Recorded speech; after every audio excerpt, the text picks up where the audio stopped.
အလင်းတန်းတွေတဖြည်းဖြည်းမှိန်သွားတော့မှကျမဟာတုံတုံရင်ရင်နဲ့မျက်လုံးကိုဖြည်းဖြည်းချင်းဖွင့်ကြည့်လိုက်မိပါတယ်မျက်စိရှိကမြင်ကွင်းကိုမြင်လိုက်ရတဲ့အခါမှာတော့တကူလုံးတောင့်တင်းသွားခဲ့ရပါတယ်မူလကကျမရဲ့ခြေထောက်ပေါ်မှာခွေနေတဲ့တူတစ်ချောင်းစာလောက်ပဲရှိတဲ့အဖြူရောင်မွေကလေးလာသားအရွယ်လောက်ရှိမဲ့ကလေးငယ်လေးတစ်ယောက်ပါပဲသူ့ရဲ့ကိုယ်ပေါ်မှာဘဲကရောက်လာမှန်းမသိတဲ့အစိမ်းနုရောင်ရင်ဖုံးလေးတစ်ခုကိုဝစ်ဆင်ထားပြီးအသားရည်ကနှိလို့ဖြူပွေးနေကဝိုင်းဆက်နေတဲ့မျက်လုံးအစုံကလည်းကျမကိုစူးစမ်းသလိုကြည့်နေခဲ့ပါတယ်သူ့ရဲ့မျက်လုံးတွေကလည်းကျမသားကြီးတာပေါင်းနဲ့တပုံစံလေးပါပဲကျမလည်းအဲ့ဒီကလေးလေးကိုပွေ့ချပြီးအခန်းထဲကိုဝင်သွားကကတင်ပေါ်မှာတင်ထားလိုက်ပါတယ်ကလေးလေးကကျမကိုကြည့်ပြီးသွားမပေါက်သေးတဲ့ပါးစပ်လေးကိုဟာကတခိခိနဲ့ရေမောနေခဲ့ပြီးကြီးရင်ပြတ်သားတဲ့ရေတံလေးဟာတိတ်ဆိတ်နေတဲ့အခန်းထဲမှာပဲ့တင်ထက်သွားခဲ့ပါတယ်အဲ့ဒီနောက်မှာတော့သူကနုနယ်ဖြူပွေးတဲ့လက်ကလေးကိုဆန့်ထုတ်ပြီးကျမကိုအလွန်ကြည်လင်နူးညံ့တဲ့အတန်လေးနဲ့မေမေလို့ခေါ်လိုက်ပါတယ်ဒီစကလုံးနှလုံးဟာကျမရဲ့အုံနောက်ထဲကိုမိုးကြိုးပစ်ချလိုက်တယ်လို့ပါပဲလက်ထဲမှာမြင်းမြင်းစုပ်ကင်ထားတဲ့ပစိန်ဟာလည်းစက်မကင်ထားနိုင်တော့ပဲကျန်းပြင်ပေါ်ကိုကိုခနဲ့အတန်ကျဲကြီးနဲ့ပြုတ်ကျသွားခဲ့ပါတယ်အဲ့ဒီအတန်ကြီးကြောင့်ပဲကျမရဲ့အတိစိတ်တွေပြန်ဝင်လာခဲ့ပြီးကျမချက်ချင်းကောင်းမှုကြည့်လိုက်တဲ့အခါခုနကလက်ချင်းခံထားရတဲ့ကျမရဲ့လက်ညှိုးကိုမယုံနိုင်စရာမြင်လိုက်ရပါတယ်ဒါကတကယ်ပဲဘာအခြေအနေကြီးလဲမိစ္ဆာလားကျမရဲ့သွေးတွေကဘယ်တော့မှများဒီလိုမျိုးအစွမ်းထက်သွားရတာလဲကျမမျက်စိရှိကအဝတ်စားမပါပဲကိုလက်တီးလေးကိုကိုပြန်ဆုပ်ပြီးစူးစမ်းနေတဲ့တာပေါင်ကိုကြည့်ပြီးအံ့ဩတုန်လှုပ်မှုတွေပြီးသွားတဲ့အခါမှာတော့ရေရခက်ငိုရခက်ဖြစ်ရဆန်းကြီးတစ်ခုလိုခံစားလိုက်ရပါတယ်ငွေတစ်ကောင်ကလူဖြစ်လာနိုင်ရင်ကျန်တဲ့နှစ်ကောင်ကရော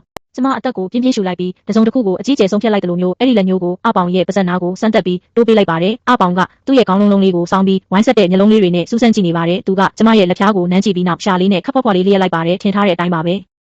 တာပေါင်နဲ့တပုံစံလေးတူတဲ့ကလေးငယ်တစ်ယောက်ဟာအပြစ်ကင်းစင်တဲ့မျက်လုံးလေးတွေနဲ့သူ့အကိုဘေးမှာရှင်ထိုင်နေတာကိုတွေ့လိုက်ရပါတယ်။အဲဒီနောက်မှာတော့တားငယ်လေးစမ်းပေါင်ပါပဲလှုပ်ရိုးလှုပ်စင်အတိုင်းရလက်ကလည်းအတူတူပါပဲအခုတော့အဝတ်စားမပါပဲချစ်စရာကောင်းတဲ့ကလေးငယ်၃ယောက်ဟာကျမရဲ့ကတင်ပေါ်မှာစီစီရီရီထိုင်နေကြတာပေါ့ကလေးတွေကခုတင်ပေါ်ကထွက်လာတဲ့ပေါက်စီဖြူဖြူလေး၃လုံးနဲ့တူနေပါတော့တယ်ကျမလည်းတက်ပြင်းချရင်နဘူးကိုလက်နဲ့အုပ်ကစိတ်ညစ်ညစ်နဲ့ရေးမိပါတယ်ကျမရဲ့အုံနောက်ထဲမှာတတိတ်တိတ်နဲ့ခုန်နေတယ်လို့ခံစားရပါတယ်အခုတော့ငွေမေမေလို့ရယုံတင်မကပဲလူသားတွေရဲ့နီလန်အတိုင်းဒီကလေး၃ယောက်ကိုပြုစုပြောထောင်ရတော့မှာပါလားလူအသွင်ပြောင်းသွားကြပေမဲ့လည်းဒီကလေး၃ယောက်ရဲ့ကြီးထွားမှုနှုန်းကတော့ငွေရဲ့တဘာဝအတိုင်းအလွန်ပဲမြန်ဆန်လွန်းလာပါတယ်မျက်တောင်တစ်ခတ်အတွင်းမှာတင်သူတို့ဟာနှုတ်ဆုပ်ကလေးအရွယ်ကနေဟိုပြေးဒီလွှားဆော့ကစားနိုင်တဲ့ကလေးအရွယ်ကိုရောက်သွားခဲ့ပြီးတိုးတောင်းလာတဲ့6လအတွင်းမှာတင်လမ်းလျှောက်နိုင်နိုင်ပြီးစကားကိုလည်းပြက်ပြက်သားသားပြောနိုင်နေကြပါပြီသူတို့ရဲ့ခွန်အားတွေကလည်းကြောက်စရာကောင်းလောက်အောင်တန်မာကြပြီးခြံထဲမှာဟိုပြေးဒီလွှားနဲ့အပေါ်တက်အောင်ဆင်းလုပ်နေကြတာဟာလူသားကလေးတွေနဲ့လုံးဝမတူပါဘူးတချို့မဲ့သူတို့ကအရန်ကိုလိမ်မာကြပါတယ်အဲ့ဒီလိမ်မာမှုကပဲကျမကိုအရင်ကမရှိခဲ့ဘူးတဲ့ပျော်ရွှင်မှုတွေကိုပေးစွမ်းခဲ့ပါတယ်သူတို့ဟာကျမလုပ်သမျှကိုအတုခိုးပြီးသူတို့ထက်တောင်မြင့်တဲ့တမျက်စီးတွေကိုပိုင်ကာခြံထဲမှာရိုင်းတိုင်းနဲ့တမျက်စီးလဲပေးတတ်ကြသလိုဟင်းသီးဟင်းရွက်ခင်းထဲမှာလည်းကျမနဲ့အတူပေါင်းမြစ်တွေလိုက်နှုတ်ပေးတတ်ကြပါတယ်သူတို့ကဟင်းသီးဟင်းရွက်ပြိုးပင်လေးတွေကိုမျက်ပင်တွေအမှတ်နဲ့ခဏခဏမနှုတ်တတ်ကြပေမဲ့ပေါ့လေညဘက်တွေမှာကျမပင်ပန်းပန်းနဲ့မီးအောင်မှာအဝတ်စားတွေချုပ်လုပ်နေတဲ့အခါလဲကျမရဲ့ကြောကိုထုနေပေးပြီးမင်းမပင်ပန်းပါနဲ့တားတားတို့ထုပေးမယ်လို့ချိုသားသားလေးပြောတတ်ကြပါတယ်